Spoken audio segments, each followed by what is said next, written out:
यथार्थ भी व्यवहार भी।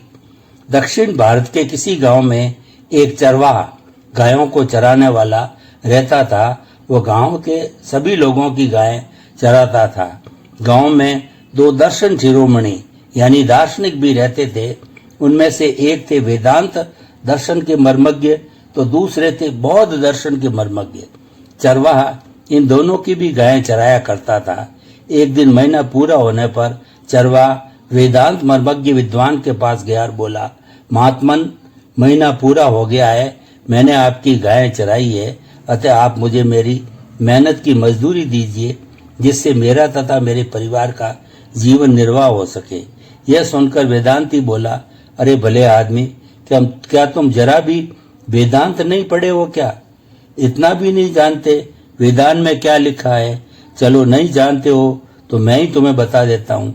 उसमें लिखा है कि सारा जगत ब्रह्ममय है, तो हम सब भी ब्रह्ममय हैं, और जब हम सब ब्रह्ममय हैं तो कौन किसकी मजदूरी देगा? सोचो तुम।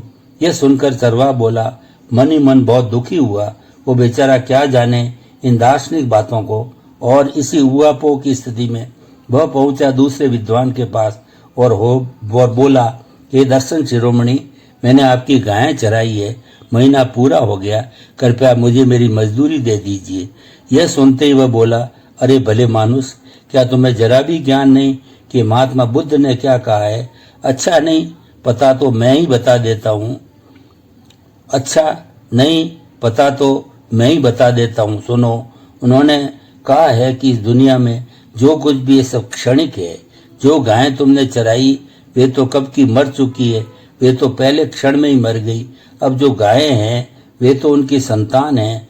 तुम भी मर चुके हो, मैं भी मर चुका हूँ, तुम्हारा भी नया जन्म हुआ है, मेरा भी नया जन्म हुआ है, गायों का भी नया जन्म हुआ है। अब भला तुम ही बताओ, जब ना तुम वो हो, ना मैं वो हूँ, ना गायें वे है, तो मजदूरी किस बात की? यह सुनकर चरवाहा स्तब्ध हो गया। उसकी समझ में कुछ नहीं आ रहा था और इसी मक्कड़ जाल में उलझा हुआ वह अपने घर की ओर जा रहा था। तभी उसे वहां रास्ते में एक अपना पुराना कोई परिचित सज्जन मिल गया। चरवाहे के उदास चेहरे को देखकर उसने उससे पूछा, क्या बात है, तुम इतने परेशान क्यों हो? इतना सुनते ही चरवाहा फूट पड़ा और उसने सारी राम कहानी उस सज्जन को बतला दी। वह व्यक्ति बड़ा ही समझदार, व्यवहारज्ञ और बुद्धिमान था। उसने मन ही मन चरवाहे की समस्या को सुलझाने की युक्ति सोच चरवाहे से कहा, अभी गाय तो तुम्हारे पास ही है ना?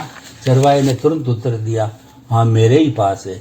तो तुम एक काम करो, तुम उनको अपने पास ही रखो, मालिकों के घर भेजो ही मत। यह कहकर उसने आगे की सारी योजना उसको समझा दी कि आगे क्या करना है। सूर्यास्त होने को हो गया, लेकिन अभी तक वेदांती जी के घर गायें नहीं पहुंची। वेदांती बड़े चिंतित हो गए और भागे भागे पहुंचे चरवाहे के घर और पूछा, अरे ओ चरवाहे, क्या बात है, आज हमारी गायें घर क्यों नहीं पहुंची? यह सुनते ही चरवाहे ने उत्तर दिया, हे दर्शन श्रेष्ठ, कौन सी गाय, कैसी गाय? शायद आप वेदांत दर्शन के उस सूत्र को भूल गए हो। सारा जगत ब्रह्म है, तो फिर भला कौन गायें देने वाला है और कौन गायें लेने वाला है? अतः आप अब अपने घर जाएं और चिंतन करें, क्योंकि दार्शनिक काम तो वैसे भी चिंतन करना ही होता है। और अगर हो सके तो चिंतन के साथ साथ मनन भी अवश्य करें और उसके मूल को समझकर थोड़ा बहुत व्यवहारज्ञ बनने का भी प्रयत्न करें। कहा भी जाता है कि वास्तव में लोक व्यवहार जानने वाला मनुष्य सर्वज्ञ के समान और लोक व्यवहार शून्य विद्वान होकर भी लोक व्यवहार द्वारा तिरस्कृत समझा जाता है।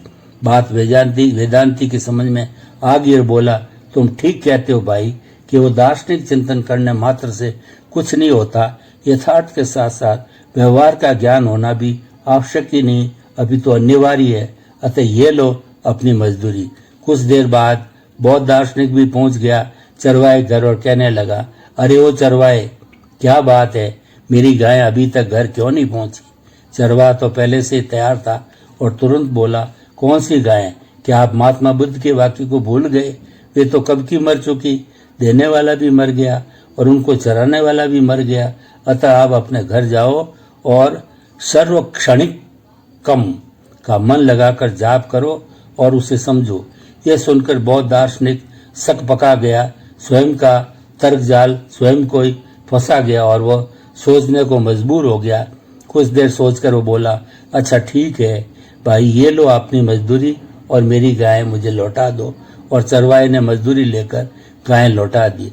अब आप ही बताइए, क्या यथार्थ के साथ हमें व्यवहार का ज्ञान होना चाहिए या नहीं?